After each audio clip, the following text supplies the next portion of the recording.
Hello, good morning mga lalabs, mga vayots. Pag-uusapan natin itong si Chucky Claire ay kung gaano ka bobo na abogada pa naman to, no?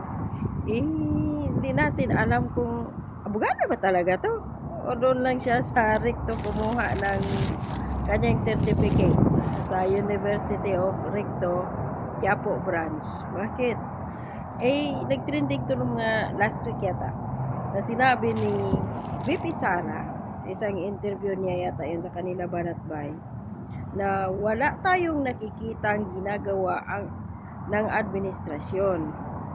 Ang banta ng giyera, narinig na natin yan noong 2022 pa. 2022 pa lang. Dapat noong 2022 pa lang naghanda na ang pamahalaan. So, yun. Tapos, sumagot dito yung si Chucky Claire, no? Sabi niya dito ay kung siya ay may alam as early as 2022 at hindi man lang niya ito binanggit diretso sa ating mga kababayan. Sino ang hindi nagtatrabaho? Sino ang walang ginawa? At meron pa siya ditong sinasabi, tanong niya sa media o sagot niya sa media na ano daw bang buwan iyon ng 2022 at bakit daw hindi tinanong ng media or sinong nagtanong doon, bakit daw hindi daw tinanong si Bibi Sara na baka during Duterte ni Tatay Digong pa daw yun na time at hindi sinabi. Unang-una dito regarding sa baka time pa ni Duterte, time ni Duterte tapos na. The mere fact na ikaw o si Bongbong Marcos na ang umupo bilang presidente ng Pilipinas at meron siyang 4.5 billion pesos na intelligence and confidential funds, so bakit hindi na-detect ni Bongbong Marcos na mayroon palang ganito na pinaghahandaan ng Amerika at ng Israel na girahin ang Iran? At maliban na lang talaga kung si Bongbong Marcos, alam naman natin which is ngayon na talagang walang pakialam si Bongbong Marcos sa Pilipinas. Basta ang kanya lang ay gusto niya ipakita sa buong mundo na, oy, ito kami, mga Marcos, nakabalik ulit sa power. Binoto kami ng mga tangang Pilipinong butante. Ninakawan na nga namin sila. Ayun, binoto po ako at ninanakawan din namin sila ngayon. O diba? Wala siyang pakialam dito eh. So, pangalawa, sa sinasabi dito ni Claire Castro, na bakit daw hindi binanggit ng diretso ni VP Sara sa mga kababayan. Isa lang siya namang presidente, vice presidente. Ano ba ang tawag dito?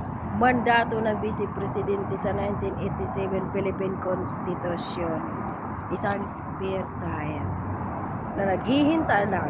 Kailangan lang si VP Sara o isang vice presidente ay malusog, secured, walang sakit, at ligtas sa kapahamakan dahil kapag mamatay or magpaysakit ang presidente na hindi kayang mamuno, ang vice presidente ang hahalili. Maliban doon, wala na po.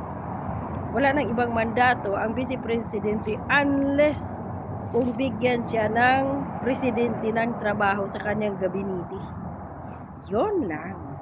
So ngayon, hindi din naman DND secretary si VP Sara. Kasi hindi man binigay ni Bongbong Marcos yun. Kung si VP Sara ay nagiging DND secretary, di alam sana niya, ipaalam niya. Wala naman sa posisyon si VP Sara na magsabi. Halimbawa, okay, pinagsabihan, alam, kailangan friendship pa sila noon ni BBM. O halimbawa, kung sakaling sinabihan ni VP Sara si Bongbong Marcos na, Mr. President, mayroong banta ng gera sa Middle East dahil dito sa mga bla bla, halimbawa sa intelligence ng tatay ko, ganito ganon. Ang tanong, pinakinggan ba siya? Or kung sasabihin man o galing ni VP Sara kay Bongbong Marcos na may banta ng gera, pakikinggan kaya ni Bongbong Marcos? Si VP Sara hindi. Dahil ang pinakikinggan ni Bongbong Marcos, sila si Anton Lagdamio, si Boyeng Rimulya, si Martin Romualdez, si John Vic Rimulya, at si Lisa Marcos. Sila yung nagpapatakbo ng Pilipinas. So sabihin ni Claire Castro sa sinong hindi nagtatrabaho, hindi naman trabaho ni VP Sara yun in the first place dahil hindi siya presidente. Vice-presidente lang siya. At wala siyang mandatong ganyan. So, si Bongbong Marcos kasi nakatutok lang siya sa kung paano niya nakawin ang pera ng kaban ng bayan ng mga Pilipinong taxpayers. Yun lang. Huwag isisi kay VP Sara. Dahil si Bongbong Marcos may billions of pesos intelligence and confidential funds. Enough or more than enough para malaman niya kung ano yung galaw mapa sa Pilipinas or ma-international pa. Diba? So, puro sisi sa Duterte. Ulitin ko.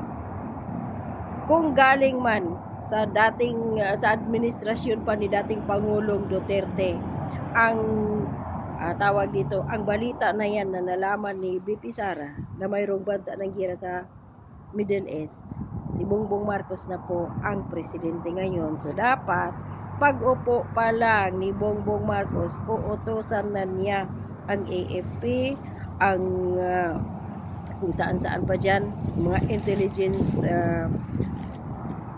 nasa sa mga intelligence niya na tingnan ninyo kung ano ang galaw ng mundo sa international, baka may ganito ganyan, bla bla bla. Maghanda tayo, lalo na kapag ganito, may gera sa ibang bansa, lalo na sa Middle East, gasolina o langis ang tatamaan dito at tataas ang presyo. Maghihirap ang mga Pilipino dahil lahat ng mga bilihin, kuryente, etc. pamasahe, magtataas yan lahat. Pero wala eh. Puro party si BBM. Puro travel. Paghahasik ng kahihiyan sa ibang bansa. Sa Australia, sa United Nations, naghasik ng kanyang sipon doon. Pinakadugyot na presidente sa buong mundo na nakilala natin, si Bongbong Marcos. Tapos ngayon, isisi ninyo kay VP Sara at sa dating administrasyon, putangin na ninyo, hindi lang ninyo kasi matanggap na inutil ang presidenteng Bongbong Marcos. Period.